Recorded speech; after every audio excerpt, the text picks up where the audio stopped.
up! Set it up! Now who will answer the bell for the Miners? Martinez passes it to Cager at the foul line. He slashes around Jarris, takes it right down Main Street. Assalamualaikum warahmatullahi wabarakatuh. Jumpa lagi dengan saya, Pro Basket Sombong. Hayya.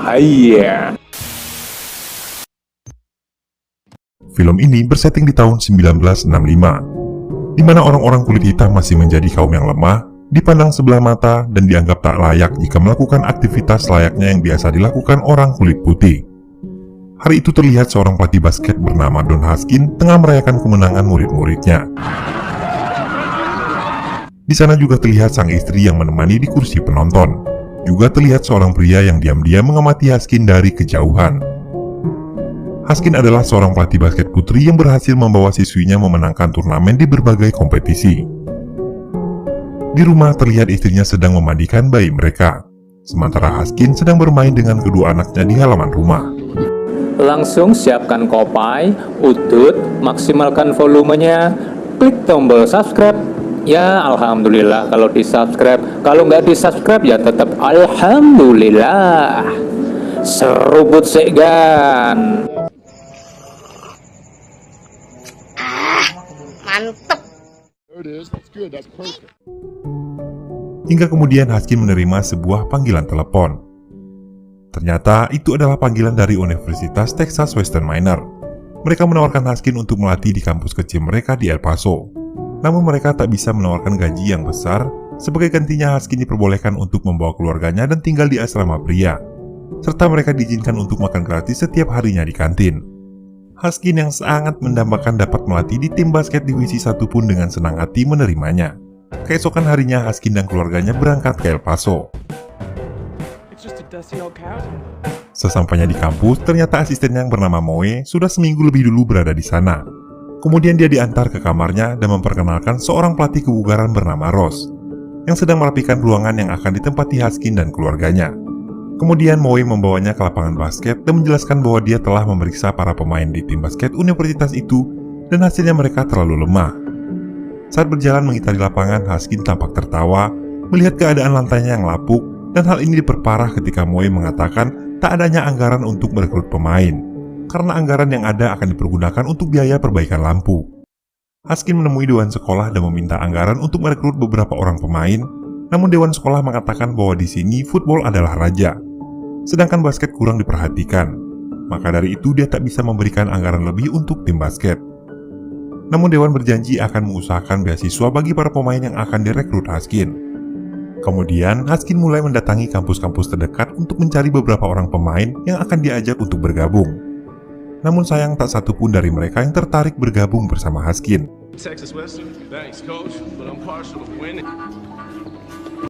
Karena mereka tahu bahwa tim yang akan dia bela adalah tim yang selalu kalah dalam pertandingan. Ketika melanjutkan pencariannya, dia tertarik dengan seorang pria kulit hitam di sudut kursi yang sepertinya telah lama menunggu, tapi belum juga diturunkan oleh pelatihnya. Kemudian dia menemui anak tersebut di ruang ganti. Anak itu bernama Bobby Joe. Haskin menawarkannya beasiswa penuh di Texas Western asal dia mau bergabung dalam tim basket kampus itu. Tapi Bobby menolak, karena dia sudah jenuh hanya menjadi pemain pelengkap saja di setiap tim yang dia ikuti, lalu kemudian dibuang. Rather hang it up, do something else. Ever since I was a kid, only loved one thing, that was playing ball. It's like making sweet music with your game. Do you understand what that's like to have that ball in your hand? Only thing is, you don't want to hear the song. Lalu saat Bobby akan pergi, Haskin berhasil meyakinkannya bahwa dia akan menjadi pemain inti yang akan dimainkan di setiap permainan. Dan ini adalah sebuah kesempatan untuk meraih mimpinya. Dan akhirnya Bobby pun setuju. What is this team anyway? Di tempat lain, Moe dan Ross mendebat keputusan Haskin yang berencana untuk merekrut para pemain kulit hitam. Walaupun tak ada peraturan tertulis yang melarang mereka untuk dimainkan, tapi hal itu terkait masalah rasisme yang masih kental saat itu. My career at risk, and Mo's career at risk. Lord have mercy, loading up on Negroes, that just ain't done. You play 1 at home, 2 on the road, and 3 if you lose them. Tanpa menghiraukan perkataan Ross, kemudian Haskin mengutus Moe untuk berangkat ke New York, membujuk para pemain kulit hitam yang telah diamatinya, dan memberikan uang pribadinya untuk bekal di perjalanan. Sementara itu, di tempat lain Haskin menemui seorang anak kulit hitam lainnya bernama Harry Flournoy. Namun karena terus dibuntuti, mereka terlihat ketakutan dan berlari menghindarinya. Flournoy dibuat terkejut ketika sampai di rumah. Ternyata Haskins sedang menikmati hidangan yang telah dibuat oleh ibunya. Haskins berhasil membujuk ibu Flournoy untuk memaksa anaknya berkuliah di Texas Western dengan jaminan akan mendapatkan beasiswa penuh di kampusnya. Flournoy yang takut pada ibunya itu pun tak bisa berbuat apa-apa.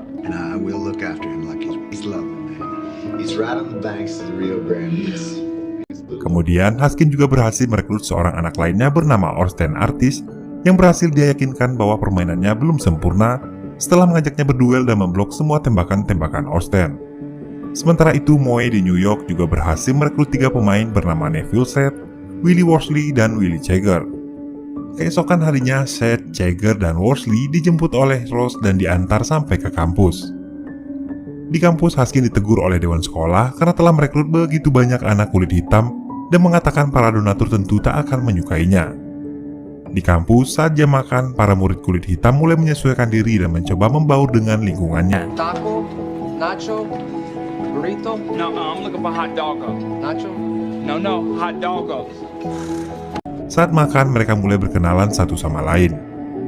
Namun perkenalan itu tampaknya tak berjalan baik ketika beberapa dari mereka mulai pamer skill di hadapan yang lainnya.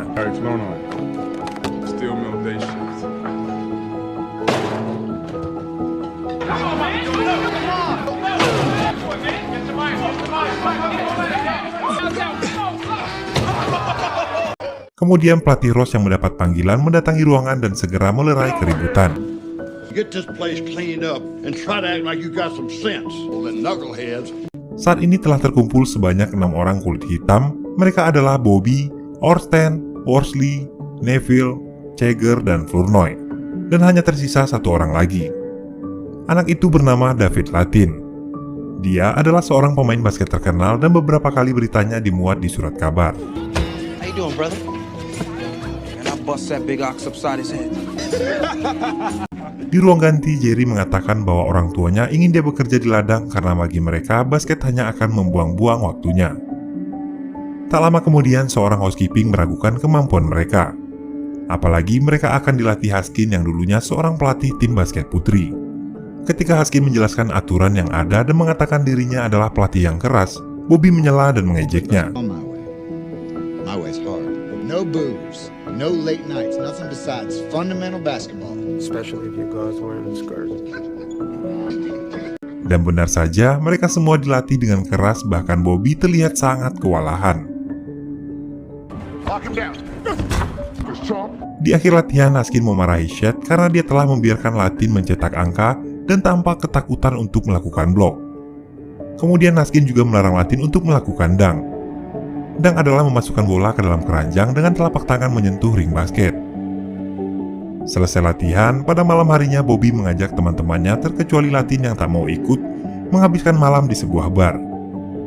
Di sana dia berkenalan dengan pelayan wanita bernama Tina yang ternyata juga teman sekelasnya. Keesokan paginya mereka semua yang kembali dari bar tampak lelah. Bahkan Willie bersendawa karena terlalu banyak minum bir. Now, because some of you were bitten by the evil worm last night, or was it something else? All of you are gonna run. Come on, coach, the evil worm never bit me. Akhirnya mereka semua dihukum untuk berlari, bahkan yang tak ikut ke bar pun tetap dihukum. Saat Bobby pamer gaya bermain, Haskins memarahinya karena mereka hanya diperbolehkan bermain dengan standar yang telah ditentukan. What are you doing, son? Just playing my game. Showboating, just nothing but insecurity. The great players make simple, basic, easy plays. Tampaknya Bobby kesal dengan teguran itu. Haskins yang mengetahuinya kemudian mengancamnya. I'm standing, you don't got much to bargain with. This ain't basketball. You killing us. You quit right now, you quit every day the rest of your life. You wanna quit? Watch.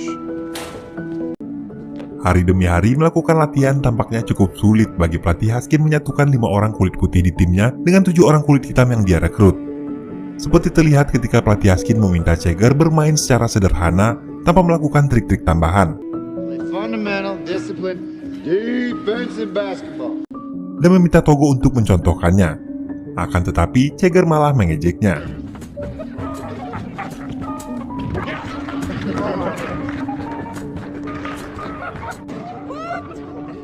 Namun pelatih Haskin tetap bersikeras bahwa mereka semua harus memainkan permainan dengan teknik dasar. Sementara itu di kelas, Flournoy memiliki masalah karena dia terancam tak lulus sebab tak menyimak pelajaran sehingga selalu mendapat nilai di bawah rata-rata. Dan pelatih Haskin memberinya waktu 2 minggu untuk memperbaikinya. Tanpa sepengetahuan Flournoy, pelatih Haskin ternyata punya cara jitu untuk masalah Flournoy. Dan itu membuat Flournoy terkejut ketika ibunya datang ke asrama. Who can tell me the field classification of pheneritic rocks? Yes, ma'am. Harry can. Cyanide and gabbro. Yes, ma'am. Can anybody tell me how they are formed? Harry. My son, Harry can. By slow cooling plutons? Singkat cerita, setelah lama berlatih, sepertinya Seth masih ketakutan untuk melakukan blok. Dan ini menjadi masalah serius bagi tim yang tak lama lagi akan bertanding. Dan tanpa mereka ketahui, latihan mereka hari itu pun dipantau langsung oleh donatur sekolah yang secara diam-diam memperhatikan serta khawatir atas tindakan pelatih Haskin yang merekrut sebanyak 7 pemain kulit hitam. Sementara itu, karena terpaksa, akhirnya dengan berat hati pelatih Haskin memutuskan untuk memulangkan Seth.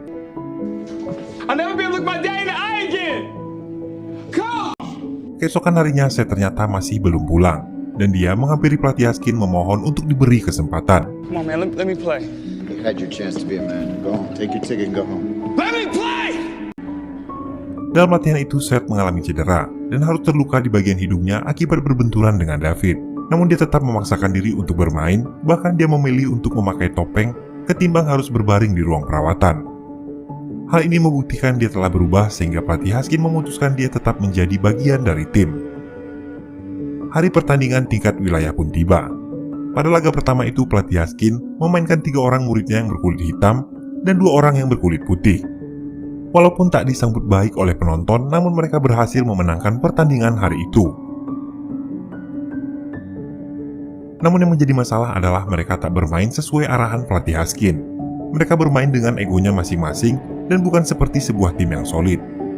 Malam harinya, Bobby ketahuan melanggar aturan.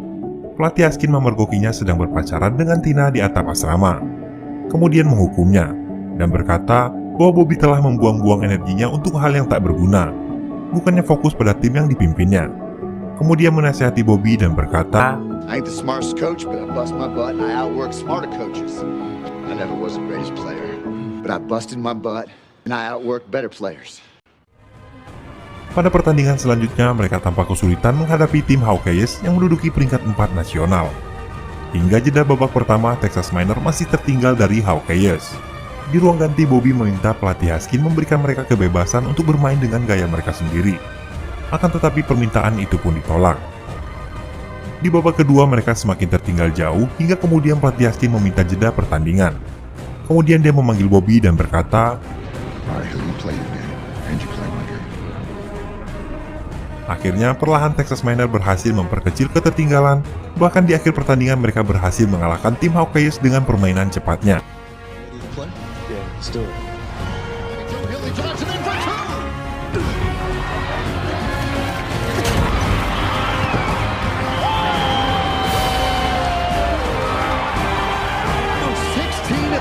Texas Western has clawed their way back into this game.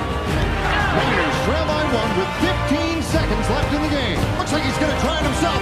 He is swung by Hawkeye, splits the defense, puts it up, and he scores! Miners win!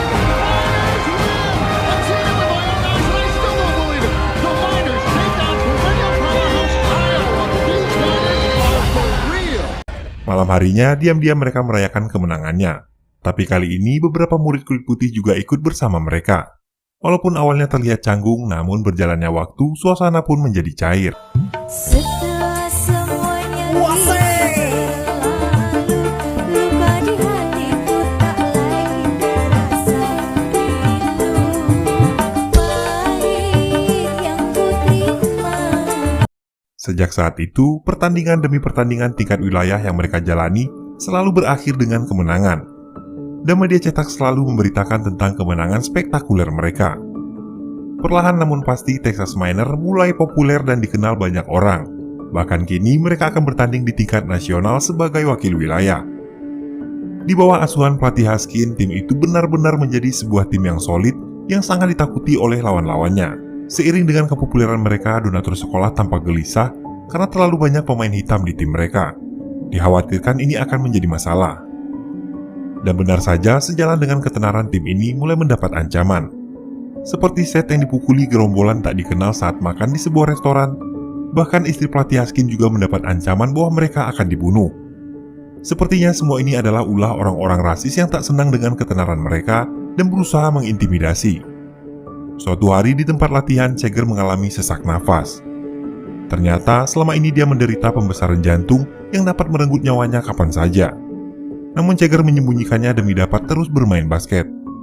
Setelah mengetahui hal itu, pelatih Haskin mengatakan bahwa tim masih membutuhkan semangat Cheger. Tapi kini dia tak akan lagi dimainkan sebagai pemain dan hanya akan mendukung tim dari sisi lapangan. My whole life, I only love playing basketball.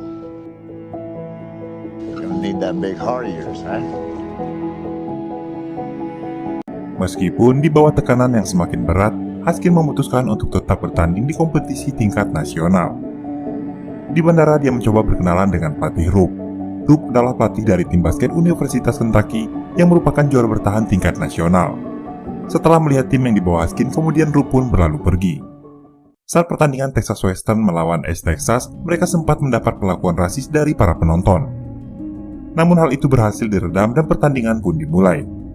Dari awal pertandingan, Texas Western berhasil mendominasi permainan dan Budoin bermain cemerlang hari itu. Walaupun nyaris kehilangan David yang tak dapat mengontrol emosinya hingga mendapat teguran sebanyak 4 kali dan pelatih Haskin memutuskan untuk mengistirahatkannya. Hingga akhir pertandingan, Texas Miner berhasil mempertahankan keunggulan dan kembali dengan kemenangan. Ketika sampai di penginapan, mereka terkejut melihat seisi kamar yang telah berantakan dan dipenuhi dengan coretan kebencian. Pelatih Haskin segera menyuruh Moe untuk membayar tagihan dan menyuruh para murid segera naik ke dalam bis.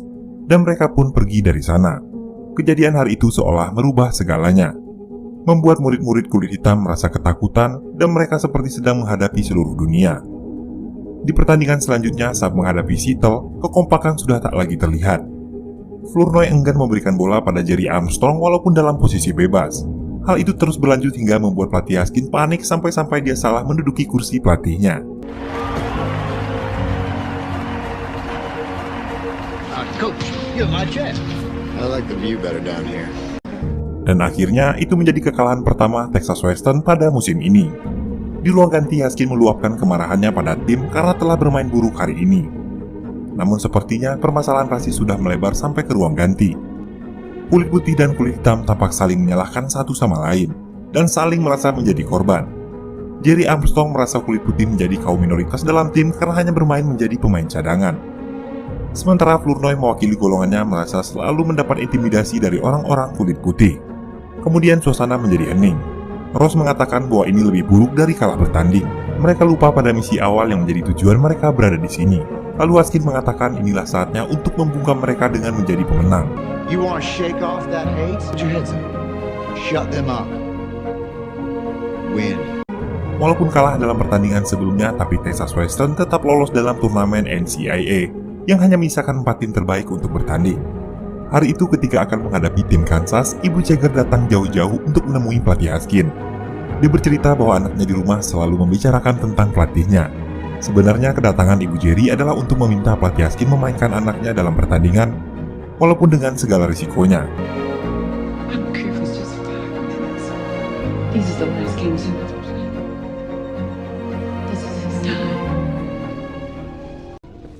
Saat pertandingan dimulai, tampak Texas Western kesulitan mengimbangi permainan dari tim Kansas.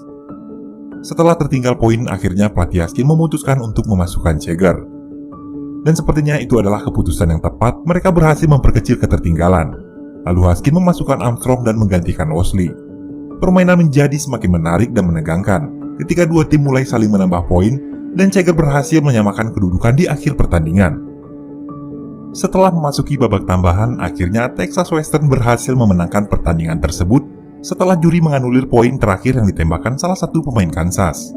Dan atas kemenangan itu, Texas Miner berhak menuju ke final dan akan berhadapan dengan tim dari Universitas Kentucky.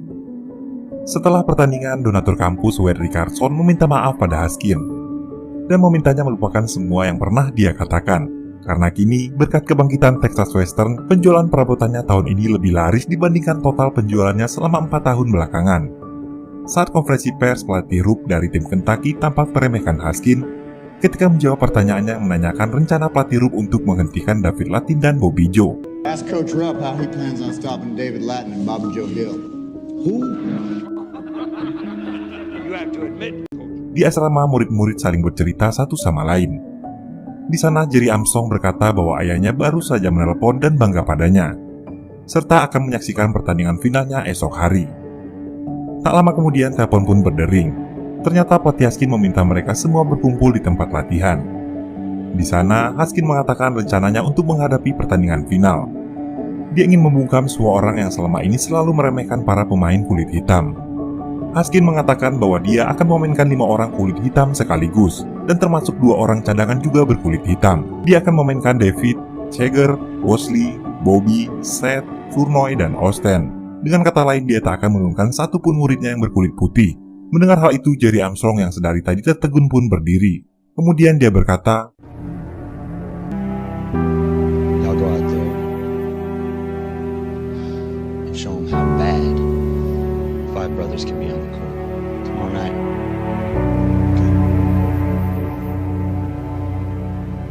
Dalam pertandingan final hari itu, tim Kentucky menurunkan skuad terbaiknya, termasuk 2 orang pemain All-America, atau bisa disebut pemain basket terbaik negara Amerika. Great season, Coach. Must be thrilled to be here. First, in NCAA championship history, an unprecedented move, Coach Haskins is starting 5 Negro players. Di tengah pertandingan, Flournoy terpaksa ditarik keluar setelah mengalami cedera yang cukup parah, dan pelatih Haskin memilih Jagger untuk menggantikannya. Saat pertandingan dilanjutkan, David hampir saja dikeluarkan karena telah melakukan beberapa kali pelanggaran. Pelatih Haskin menariknya keluar dan Seth pun menggantikannya. Tim Kentucky masih unggul 3 poin dari Texas Western Miner. Namun Bobby berhasil berkali-kali mencuri bola dan menyamakan kedudukan.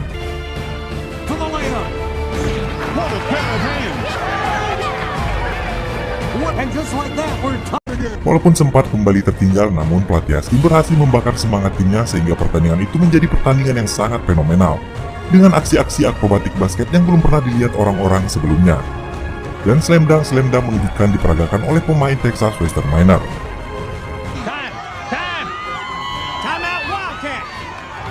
Coach Rupp calls time. He's seen enough. Miners lead it 64-61, just 2 minutes left.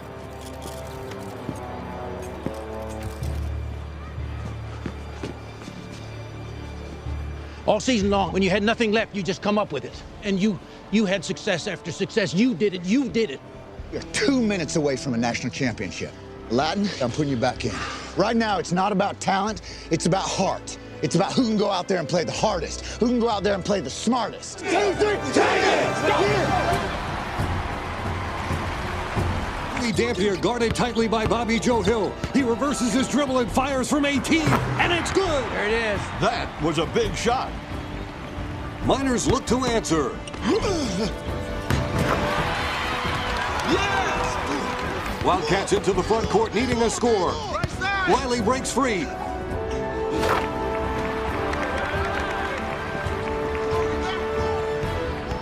Set it up. Now who will answer the bell for the Miners? Artis passes it to Cager at the foul line. He slashes around Jarrus, takes it right down Main Street. Championship alive. Kentucky looking inside for a mismatch against the shorter Worsley. Stolen away by Bobby Joe.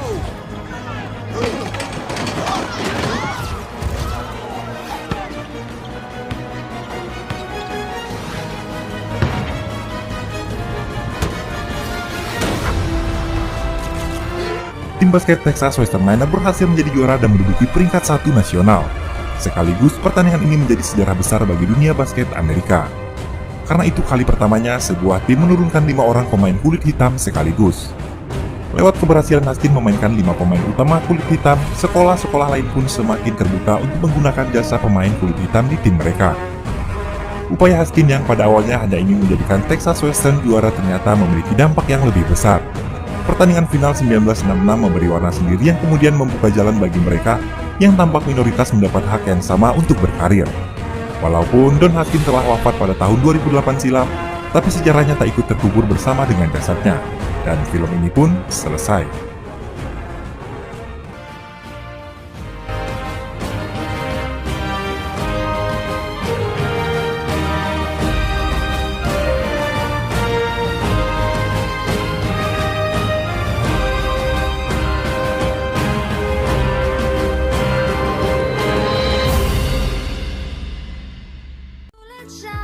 Through the rain, the ones who stood for something more, we won't forget your names. The tide is high, say goodbye, we setting sail, and all those midnight seas. Terima kasih yang sudah menonton video ini dan yang sudah subscribe channel ini. Saya doakan semoga selalu sehat walafiat, banyak rezeki, banyak jodoh. Cuau, cuau. Tetap kalem, mesem kersane hati ayam. Wassalamualaikum warahmatullahi wabarakatuh.